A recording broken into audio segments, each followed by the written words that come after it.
कहने को तो मैं गरीब हूँ भैया, तो हकीकत में जुग्गी मालिक तो जुग्गी है ही नहीं। दिल्ली के मुख्यमंत्री तत्कालीन साहब सिंह वर्मा हाई कोर्ट के जज आगे यूं खड़े हुए थे। आम आदमी पार्टी का कोई वोट बैंक है ही नहीं। पक्ष और खास करके आम आदमी पार्टी का दोहरा चरित्र बेनकाब हो रहा है। तोड़ कौन रही है एमसीडी। अपने कार्यकाल में सबसे ज्यादा जुग्गियां इन्होंने तुड़वाई है। वो जो लोग अवैध कब्जा किए हैं उस पे चल रहा है। ये हाई कोर्ट के ऑर्डर है। सड़कों पे भीख मंगवाता हूँ और जब उनको अपने फंदा आया तो सारी की सारी फैक्ट्री सील कर दी। गरीब आदमी के पास जुग्गी है ही नहीं। पार्टी जो है इसमें गेम खेल रही है। तो दिल्ली में जिस तरीके से बुलडोजर एक्शन देखने को मिला है, जहां सौरभ भारद्वाज जो कि दिल्ली आम आदमी पार्टी के प्रदेश अध्यक्ष हैं, उन्होंने ट्वीट करके कहा कि किस तरीके से बीजेपी ने गरीबों पर अत्याचार किया, और उसी बात को रीट्वीट करते हुए अरविंद केजरीवाल ने भी बीजेपी पर आरोप लगा दिया है कि गरीबों पर अब बुलडोजर एक्शन के जरिए अत्याचार हो रहा है। हालांकि अवैध कॉलोनियों को लेकर के जिस तरीके से रेखा सरकार ने जो फैसले लिया कोर्ट के आदेश के बाद, मद्रासी कैंप में जिस तरीके से एक्शन देखने को मिला, और अब लगातार जो बुलडोजर एक्शन देखने को मिल रहा है, उसी सिलसिले में हम लोगों से बात करने की कोशिश कर रहे हैं। सर, आपका शुभ नाम? एडवोकेट धर्मराज सिंघल। आप खुद एक अधिवक्ता हैं, उस नज़रिए से भी मैं आपसे जानना चाहूँगा कि अवैध कॉलोनियों को लेकर जो फैसला सरकार ले रही है, और हालांकि बीजेपी का ये दावा है कि जहाँ झुग्गी वहाँ मकान के तहत उन्हें मकान दिया भी जा रहा है, लेकिन विपक्ष में जो पार्टी है दिल्ली के अंदर, आम आदमी पार्टी, वो ये कहती है कि ये गरीबों पर अत्याचार है। इस पूरे घटनाक्रम को आप कैसे देखते हैं? देखिए, ये दिल्ली हाई कोर्ट का ऑर्डर है और हाई कोर्ट सुप्रीम कोर्ट सर्वोच्च होती है, उसकी तौहीन कोई नहीं कर सकता। तोड़ कौन रही है एमसीडी। एमसीडी में कौन है? आप पार्टी। और ये दोषारोपण करना ना आप पार्टी को करना चाहिए, ना रेखा गुप्ता को, ना नरेंद्र मोदी को, ना बीजेपी को। इसके तुड़वाने में इनका कोई एक बाल बराबर भी पार्ट प्ले नहीं है। अब आप पार्टी जो है इसमें गेम खेल रही है, रेखा गुप्ता को बदनाम कर रही है, बैड नेम दे रही है, ये तुड़वा रही है, ये तुड़वा रही है। ये हाई कोर्ट के ऑर्डर है। जो मद्रासी कैंप के लिए आया था, है ना, साहब सिंह वर्मा यूँ खड़े हो गए थे जब ये फैक्ट्रियाँ बंद हुई थी ना दिल्ली में। आपको तो पता नहीं, याद है कि नहीं। दिल्ली के मुख्यमंत्री तत्कालीन साहब सिंह वर्मा हाई कोर्ट के जज आगे यूँ खड़े हो गए थे। बोला जी, आप फैक्ट्री तो बंद कर रहे हो, मेरे को 2 साल का समय दे दो। हाई कोर्ट के जज को कहा, और मैं इनके लिए जगह एक्वायर कर करके इनको 100 गज की फैक्ट्री दे दूंगा। लेकिन वो 2 साल में इतने एक्वायर करी। ये आपका जो है नरेला है, बवाना है, और कई जगह है, वो एक्वायर करी। एक्वायर करते करते 2 साल बीत गए, फिर बुलाया तो साहब सिंह वर्मा जी ने फिर हाथ जोड़ करके कहा, जी आपका जो हुक्म है, ऑर्डर है, वो सर माथे पे, और ये हमें 2 साल और चाहिए है। मैंने जगह एक्वायर कर ली है, उसमें थोड़ा समय लग गया है, 2 साल का मेरे को समय है, मैं इनको सारी फैक्ट्रियों को शिफ्ट कर दूंगा। उसके बाद क्या हुआ कि तख्ता पलट गया, कांग्रेस का सरकार आ गई, शीला जी मुख्यमंत्री बन गई। वो फाइल ठंडे बस्ते में पड़ी रही। 4 साल बीत गए। हुआ क्या? ऑर्डर चीफ सेक्रेटरी को, डिप्टी कमिश्नर को कंटेम्प्ट ऑफ कोर्ट में जेल भेजो होना था। और जब उनको अपने फंदा आया तो सारी की सारी फैक्ट्री सील कर दी थी। तो ये उसी तरह है, ये हाई कोर्ट का ऑर्डर है, और जो जनता है वो इस बात को समझे। चाहे गरीब है, देखो गरीब का भी आशियाना नहीं होना चाहिए, उसके लिए कोई ना कोई ऑप्शन, दाएं बाएं, इधर अखबार करके इधर अखबार करके उनको एक एक कमरे का फ्लैट मिल जाए गरीबों को। और इसमें जो है रेखा गुप्ता का कोई पार्ट प्ले नहीं तुड़वाने में, ना नरेंद्र मोदी का तुड़वाने का, ना बीजेपी का। ये आप वाले गेम खेल रहे हैं, ये जो है बदनाम कर रहे हैं, और ना ही इसमें दोष एमसीडी का। मैं इसी पर चर्चा में आपको भी शामिल करना चाहूँगा। अपने नाम के साथ आप बताने के बाद अपनी चर्चा शुरू कर सकते हैं। मेरा नाम अमित मिश्रा है, और आपने काफ़ी अच्छा मुद्दा उठाया है दिल्ली में, और इस मुद्दे की ज़रूरत भी है। सबसे बड़ी बात, जो अभी नए नवेले प्रदेश अध्यक्ष बने हैं सौरभ भारद्वाज जी, जो ईस्ट ऑफ कैलाश से हार के आए हैं, और आजकल उन्होंने यूट्यूब चैनल एक चालू किया है अपना। अपना यूट्यूब चैनल एक चालू किया है, जो यूट्यूब चैनल पे खेलते रहते हैं कुछ ना कुछ बरबोलेपन। तो इनके 70 के 67 विधायक थे ही, कुछ ना कुछ बकते ही रहते थे। और सबसे ज़्यादा तो इन्होंने तुड़वाया है अपने कार्यकाल में, सबसे ज़्यादा झुग्गियाँ इन्होंने तुड़वाई है, सबसे ज़्यादा मंदिरें इन्होंने तुड़वाई है। अब पता नहीं किस मुंह से बीजेपी पे ब्लेम लगाते हैं कि ये तोड़ रहे हैं वो तोड़ रहे हैं, जबकि उनको पता नहीं अपने आप को किस बात के लिए पढ़े लिखे, क्योंकि विधानसभा में खड़े होकर ये पढ़े लिखे लोग हैं, हम तो पढ़े लिखे लोग हैं ये बोलते थे, लेकिन ये ऑर्डर ही नहीं पढ़ते, देखते ही नहीं कि दिल्ली सरकार ने कोई सा भी 1% नोटिफिकेशन जारी ही नहीं किया। नोटिफिकेशन जो भी जारी हुई है, सर ने जो बताया हाई कोर्ट से हुई है, कोर्ट का प्रोसीजर है। और कोर्ट की क्या आप चाहते हैं एज ए मीडिया पैनलिस्ट की कोर्ट का मतलब अवहेलना हो? कोई भी नहीं चाहेगा कोर्ट की अवहेलना हो। तो कोर्ट की अवहेलना ना हो, इसी वजह से डिपार्टमेंट जैसे एमसीडी डिपार्टमेंट है, पीडब्ल्यूडी की जगह पे जो टेम्परेरी कब्जा है उनको हटाया जा रहा है एमसी द्वारा। और जितने भी कब्जे हटाए जा रहे हैं वो सारे टेम्परेरी है। जानबूझ के बहुत सारे ऐसे एरिया है जहाँ पे लोगों ने 5-5, 6-6 झुग्गियाँ ले रखी है, दबंगई करके बना दिया घर। 3-3, 4-4 हज़ार, 5-5 हज़ार रुपये उन लोगों से किराया लेते हैं उसका, जो फैक्ट्रियों में काम करते हैं। तो हकीकत में झुग्गी मालिक तो झुग्गी है ही नहीं, उसके पास तो है ही नहीं, गरीब आदमी के पास झुग्गी है ही नहीं। अच्छा, आप ये कह रहे हैं कि झुग्गी में जो रहता है वो खुद भी एक किराएदार है? वो किराएदार है और वो 2,000-3,000 रुपये देता है, 2,000-3,000 देता है। और जो झुग्गी का ऑनर है उसके पास 5-6 झुग्गियाँ है, प्लस वो महल की तरह 50 गज 100 गज का मकान अलग से है उसके पास। इसी में मैं चर्चा में शामिल करूंगा। मिश्रा जी ये कह रहे हैं कि जो झुग्गी में लोग रहते हैं वो किराएदार हैं, असली मालिक तो कोई और है, और जो खामियाजा है वो किराएदार भुगत रहे हैं। नहीं, इनकी बातों से मैं सहमत हूँ, ये भी है। अपने नाम के साथ शुरुआत करिए। मेरा नाम प्रेमनाथ द्विवेदी है और मैं कवि और लेखक भी हूँ माँ सरस्वती की कृपा से। एक बात जरा मैं कह देना चाहता हूँ, आज लोग जो गरीबी का राग अलापते हैं कि देश में गरीबों के ऊपर अत्याचार हो रहा है। कहने को तो मैं गरीब हूँ भैया, कहने को तो मैं गरीब हूँ भैया, पर रोज चाट पकौड़ा खाता हूँ।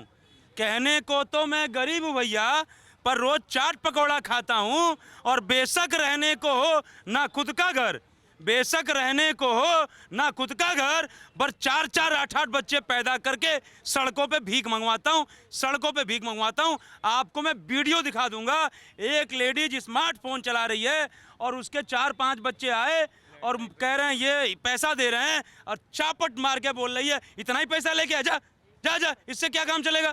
और उसके बाद फिर फोन पे चली गई। ये हमारे देश के गरीबों की हकीकत है। मैं तो ये कहता हूँ, हमारा व्यक्तिगत विचार है, हमारे दिल्ली में ही नहीं भारत के हर स्टेट में, जिला में, गांव में, ब्लॉक में भीख मंगाई पे बैन कर देना चाहिए। अवैध कॉलोनियों को लेकर के जो एक्शन हो रहा है, जिन्होंने कहा मिश्रा जी ने कि वो किराएदार हैं और असल में मालिक कोई और है, और उन्होंने तो अपनी अपनी कोठियाँ बना रखी हैं यहाँ से किराया वसूल करके। मैं ये जानना चाहता हूँ कि जो दिल्ली के अंदर माफ़ कीजिएगा, जो दिल्ली में बुलडोज़र एक्शन चल रहा है, इसको लेकर के आम आदमी पार्टी ये कह रही है गरीबों पे अत्याचार हो रहा है, लेकिन वहीं बीजेपी ये कहती है कि भाई हमने तो वादा किया है, जहाँ झुग्गी वहाँ मकान के तहत हम वहाँ पर उनको आवंटित कर रहे हैं फ्लैट। तो इस पूरे जो छीटाकसी में, इस आरोप प्रत्यारोप के इस खेल में आप क्या स्थिति समझ पाते हैं? क्या है दिल्ली के अंदर राजनीतिक सियासी खेल क्या चल रहा है? देखिए, एक तो अब धीरे धीरे विपक्ष का दोहरा चरित्र, विपक्ष और खास करके आम आदमी पार्टी का दोहरा चरित्र बेनकाब हो रहा है। आज इनके पास गिनाने के लिए कुछ है नहीं कि हमने ये किया, हमने ये किया, हमने इतनी सड़कें बनाए, हमने इतने नए हॉस्पिटल बनाए, हमने इतने नए एजुकेशन। रिपेयरिंग की बात मैं नहीं कर रहा हूँ, रिपेयरिंग में तो टेंडर करके और कमीशन खाना शुरू कर दिए, खा करके लाल हो गए। कितने नए नाम से स्कूल बनाए, कितने नए नाम से हॉस्पिटल बनाए, कितनी नई सड़कें बनाए, कितने इंफ्रास्ट्रक्चर डेवलपमेंट किए। आज इनको हाई कोर्ट और कोर्ट से भी फटकार मिली है कि आपने जो है इंफ्रास्ट्रक्चर डेवलपमेंट पे ध्यान नहीं दिया। और दूसरी बात, एक तरफ राहुल गांधी और आम आदमी पार्टी के लोग संविधान की किताब लेकर के लहराते हैं कि संविधान खतरे में है, हम संविधान को मानते हैं। आप बताइए, जो बुलडोजर चल रहा है वो जो लोग अवैध कब्जा किए हैं उस पर चल रहा है, तो कौन सा कानून इसको रोकता है भाई साहब? जब अवैध कब्जा किए हैं उस पर बुलडोजर चल रहा है तो ये संविधान के अनुरूप है, और जब संविधान के अनुरूप काम हो रहा है तो आप इसका विरोध कर रहे हो। इसका मतलब आप संविधान का हनन कर रहे हो, आप संविधान का अपमान कर रहे हो। आप जो किताबें लहराते हो वो आप फर्जी है, कहीं से नहीं, आप संविधान का सम्मान नहीं करो। और एक बात और बता दे रहा हूँ, इन लोगों की जो सोची समझी साजिश है, ये लोग जो बोले थे ना आम आदमी पार्टी के लोग कि भाजपा जैसे आएगी झुग्गियां तोड़ना शुरू कर देगी, इनको पता था कि भाजपा आएगी, सही काम करेगी, जो सही होगा उसको नहीं तोड़ेगी, जो गलत होगा उसको तोड़ेगी, और जो सही होगा तो उसको तोड़ेगी, तो उसकी जगह पे उसको मकान देगी।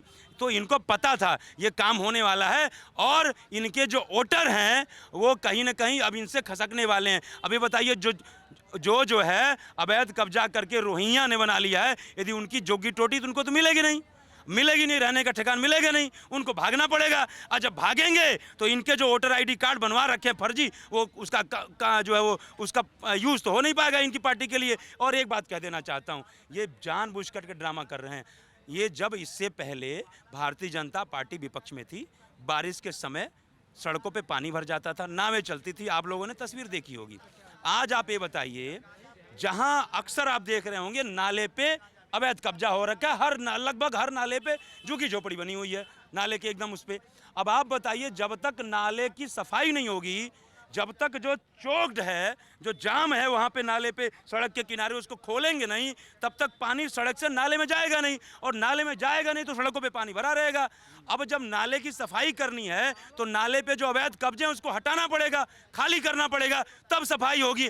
आम आदमी पार्टी यह चाहती नहीं है, क्यों कि नाले की सफाई हो गई तो पानी नहीं भरेगा, जाम नहीं लगेगा। तो हम भारतीय जनता पार्टी की तरह हम जो है भारतीय जनता पार्टी की तरफ विपक्ष का ओर लेकर के दिल्ली सरकार पे आरोप नहीं लगा पाएंगे कि जब हमारी सरकार थी तो आप धरना करते थे, पानी जाम है, आम आदमी पार्टी की सरकार इसके लिए कुछ काम नहीं कर रही है, और जो है क्या कहते हैं कि वो हम आरोप नहीं लगा पाएंगे उनकी तरह, क्योंकि ये काम हो जाएगा तो जो है क्या कहते हैं आरोप नहीं लगा पाएंगे। और ये काम नहीं होगा, झुग्गी झोपड़ियाँ हटेंगी नहीं तो हमारे पास आरोप लगाने का बहुत बढ़िया रह जाएगा। तुम पानी के लिए बार बार निकासी के लिए कह रहे थे, तुम्हारी भी सरकार आई, तुम भी कुछ नहीं कर पा रहे हो, पोल्यूशन के लिए तुम भी कुछ नहीं कर पा रहे हो। तो ये कहीं ना कहीं सिर्फ आरोप लगाने के लिए सारा षड्यंत्र है। मैं तो कहता हूं आम आदमी पार्टी को अपना नाम बदल करके आप वैसे ही रहेगा, जो लोगो है ना आप वैसे ही रहेगा, लेकिन आपका जो आम आदमी पार्टी,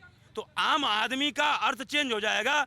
आपकी जगह इनको जो है आपका फुल फॉर्म इनको आरोप आदमी पार्टी कर देना चाहिए, न कि आम आदमी पार्टी करना चाहिए। आपने अपने वक्तव्य में एक बड़ी इंटरेस्टिंग बात ये कही, और मैं इनसे कमेंट लेकर के अपनी बात को बाइंड अप करूंगा।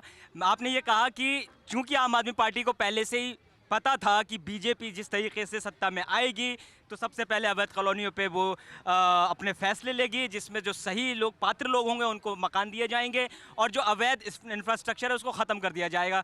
तो आपने इशारा ये किया कि चूंकि आम आदमी पार्टी को अपने वोट बैंक के खिसकने का डर है, लिहाजा ये आरोप लगा रही है, और आपने फिर एक संज्ञा भी दे दी, सर्वनाम भी दे दिया उसके साथ कि आरोप आदमी पार्टी। हाँ, तो इसी पर मैं जानना चाहता हूँ, क्या वाकई आम आदमी पार्टी को वोट खिसकने का डर है? क्योंकि जिस तरीके से गरीबों को, आपने भी खुद भी कहा कि गरीबों को देखते हुए जो है झुग्गी की जगह मकान उनको आवंटित किए जा रहे हैं। इसके बाद मुझे 1 मिनट दीजिएगा, मैं सिर्फ आपसे 1 मिनट लूँगा। कब्जा क्यों होता है, और दिल्ली जैसे शहर में जहाँ मेरा सवाल यह है कि क्या आम आदमी पार्टी को वाकई में इस बात का डर है कि जिस तरीके से झुग्गी की जगह मकान दिए जा रहे हैं, तो जो गरीब तबका है जो यहाँ पर अवैध कॉलोनी बना के रह रहा था और एक तरीके से अनऑर्गेनाइज सेक्टर में रह रहा था, अब उसको जब पक्के मकान मिलने लगे हैं तो अब आम आदमी पार्टी को डर लग रहा है कि वोट खिसक जाएगा, मेरा वोट बैंक खिसक जाएगा? कितनी सच्चाई है इसमें? पहली बात, आम आदमी पार्टी का कोई वोट बैंक है ही नहीं। आम आदमी पार्टी का जो वोट बैंक था वो कांग्रेस का वोट बैंक था। एक तरीके से कांग्रेस के वोट को उन्होंने छीनने का काम किया है। क्यों? क्योंकि कांग्रेस के जो वोटर्स होते हैं ना, उनको बरगलाना, उनको आसानी से कन्वेंस किया जा सकता है। क्यों? क्योंकि अकल तो होती नहीं है। इनको फ्री का वो बता दो, ज्ञान बता दो, पीछे तालाब को हम नदी बना देंगे, उसमें तैरने लग जाएंगे, मतलब झूठी झूठी बातें। और दूसरी बात, पिछली बार जो 67 विधायक थे उनमें से 50 विधायकों के पास तो 50-50 जुग्गियाँ थी इनके आम आदमी। तो जब खुद की जब जुग्गी जाएगी आम आदमी पार्टी के विधायकों की तो उनको दुख तो होगा ही। वो दुख, अब कमीशन आ नहीं रहा, किराया आ नहीं रहा, तो इस वजह से उनको दुख हो रहा है। आप ये कह रहे हैं कि विधायकों का, जो पूर्व विधायक हैं अब हार चुके हैं आम आदमी पार्टी के, वो उनका उसमें इन्वॉल्वमेंट था झुग्गियों में? मैं आपको नाम भी बता सकता हूँ, बहुत सारे ऐसे पार्षद हैं जिनके पास 50-50 झुग्गियाँ थी, जो आम आदमी पार्टी से अभी भी बिलोंग करते हैं, लेकिन कैमरे पे मैं बताना नहीं चाहता। क्यों? क्योंकि उनको 3-3, 4-4 हज़ार, उनके 4-4, 5-5 लाख रुपए तो जेब में भर रहा है। तो 4-5 लाख रुपए आपकी जेब से अगर जाएगा, जो इलीगल तरीके से आ रहा था, वो रोगे नहीं आप।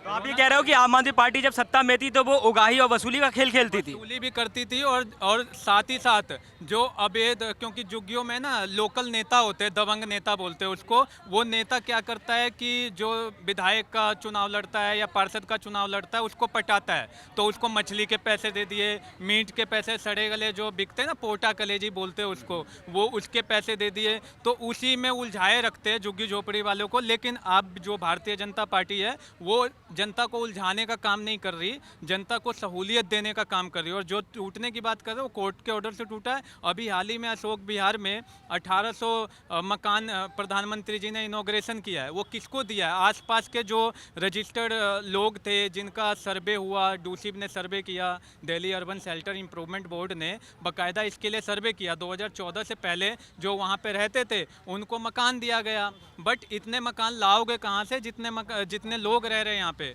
यही मेरा सवाल भी आपसे कि जो पात्र हैं उनको तो मकान मिल गए, लेकिन जो अपात्र घोषित हो गए उनके साथ क्या? एक जगह है सुल्तानपुर माजरा नाम से विधानसभा है जिसको सुल्तानपुरी बोलते हैं। वहाँ पर 1064 मकान बने हुए सी ब्लॉक के अंदर, जो जर्जर हो चुका है पूरा। वो 2012 में बना था और पीछे सी ब्लॉक है, बी ब्लॉक है, वहाँ के लोगों को मकान देने का प्रस्ताव भी रखा गवर्नमेंट ने। डूसिब ने बाकायदा घर में गए, किसी से 31,000 रुपये जो नॉमिनल फीस होती है वो एससी समाज से, और जो जनरल कैटेगरी आते हैं उनके 1,54,000 रुपये लिए गए। बट 10-12 लोगों ने ही पैसे जमा किए, उसके बाद लोगों ने लेना ही पसंद नहीं किया। क्यों? क्योंकि एक तो घटिया क्वालिटी का मकान बनाया, छोटे छोटे 2 रूम थे, किचन था, तो इस वजह से लोग कन्वेंस नहीं हो पाए। और एक एक झुग्गी में 4-4, 5-5 परिवार, ऐसा वो दावा करते हैं 4-4, 5-5 परिवार रहते हैं। तो 5 परिवार रहते हैं तो 5 उनको मकान चाहिए। झुग्गी वालों ने फरमाइश रखी है कि हमारे पास जितने बच्चे हैं, जितने बुजुर्ग हैं, जितनी महिलाएं, उतने मकान दो। तो सरकार कहाँ से लाएगी इतने मकान? अगर आपके परिवार में 50 लोग हैं, रोज बिना प्रिकॉशंस के आप बच्चे पैदा करोगे और 50 लोग हो जाएंगे, तो क्या 50 मकान की जिम्मेदारी मोदी जी की है, भारतीय जनता पार्टी की है? ये तो आपको खुद से कंट्रोल करना पड़ेगा। तो 50 की जगह 5 बच्चे करो, 2 बच्चे करो, आपको मकान जरूर मिलेगा। ठीक है, मैं आपके पास सर आता हूँ, लेकिन जैसे इन्होंने इशारा किया कि सोशल सिक्योरिटी को लेकर के ये डेमोक्रेसी में किसी भी गवर्नमेंट की जिम्मेदारी है, डेमोक्रेटिक वे में भी, मोरल ग्राउंड पर भी, कि हर एक आदमी को सोशल सिक्योरिटी दी जाए, राशन, पानी, बिजली, सड़क। तो इसमें चाहे 50 लोग हों, चाहे 5 लोग हों, इनके जवाब में आप क्या कहना चाहेंगे? देखिए, एक तो इनकी एक बात से मैं सहमत हूँ, थोड़ा सा प्लीज चाचा, इंपॉर्टेंट बात हो रही है, क्षमा चाहते हुए। एक तो इनकी एक बात से सहमत हूँ कि ऐसे बहुत सारे लोग हैं जो 4-4, 5-5 झुग्गिए जुगाड़ लगा के या जैसे भी करके ले लिए हैं, अपने 50 गज के मकान में रहते हैं, उसको किराए पे दे रखे हैं, उससे किराया वसूलते हैं। वो जाएगा तो उनको दर्द होगा। दूसरी बात यह है कि जो अवैध झुग्गियाँ, मतलब जो कब्जा करके झुग्गियाँ बना रखे हैं, और उनकी झुग्गियाँ टूटेगी, और उसमें रोहिंग्या की जो रोहिंग्या हैं, जो बांग्लादेश से घुसपैठिया हैं, अब इनकी यदि झुग्गियाँ टूट गई तो इनको दोबारा यदि कहीं जाएंगे शरण लेने के लिए तो किराए पे जाना पड़ेगा। और हाँ, ये हमारे यदि किराए पे आएंगे तो हम इनका पुलिस में जो है इनका वेरिफिकेशन करवाएंगे। अब पुलिस में वेरिफिकेशन करवाएंगे तो मुझे बताना पड़ेगा, पुलिस पूछेगी तुम्हारा आधार कार्ड क्या है, तुम्हारे पिता का नाम क्या है, अपने पिता का आधार कार्ड लेकर के आओ, या तुम अपना बर्थ प्लेस लेकर के आओ, या तुम्हारा अपना डिटेल लेकर के आओ। जब पुलिस वेरिफिकेशन में रोहिंग्या का आइडेंटिटी कार्ड जाएगा तो पुलिस वेरिफिकेशन नेगेटिव हो जाएगी, इनको मकान कोई नहीं देगा, नौकरी कोई नहीं देगा, मजबूर हो करके इनको भारत छोड़ना पड़ेगा। और जब ये भारत छोड़ेंगे, भारत का आधार कार्ड लेकर के भारत छोड़ेंगे, तो आम आदमी पार्टी के ये जो वोटर हैं इनके वोट कम हो जाएंगे। इसलिए आम आदमी पार्टी को दर्द हो रहा है। यकीनन जिस तरीके से हमने आज जो दिल्ली के अंदर बुलडोज़र एक्शन देखने को मिला, आयान भारत ने दिल्ली में लोगों से बड़ी दिलचस्प और बहुत ही शानदार बातचीत की है, उनके राय मशवरे लेने की कोशिश की है। और इस पूरी बातचीत में हमने जो बिंदु थे वो यही समझे कि जिस तरीके से लोगों ने कहा कि अवैध कॉलोनियों को लेकर के जो सरकारी फरमान जारी हुआ है बुलडोज़र एक्शन का, वो कोर्ट के हवाले से किया गया है। साथ ही लोगों ने ये इशारा किया कि आम आदमी पार्टी को कहीं ना कहीं इस बात का डर है कि उनका जो वोट बैंक है वो आम आदमी पार्टी से खिसक कर, चूँकि जहाँ झुग्गी वहाँ मकान के तहत दिया जा रहा है, ऐसे में जो आम आदमी पार्टी का वोट है वो खिसक करके बीजेपी को चला जाएगा। लिहाजा आम आदमी पार्टी और आम आदमी पार्टी के शीर्ष नेता लगातार बीजेपी पर ये आरोप मढ़ रहे हैं कि गरीबों पर अत्याचार हो रहा है। दिल्ली से वीडियो जर्नलिस्ट राजकुमार के साथ मैं कमल मिश्रा, आयान भारत।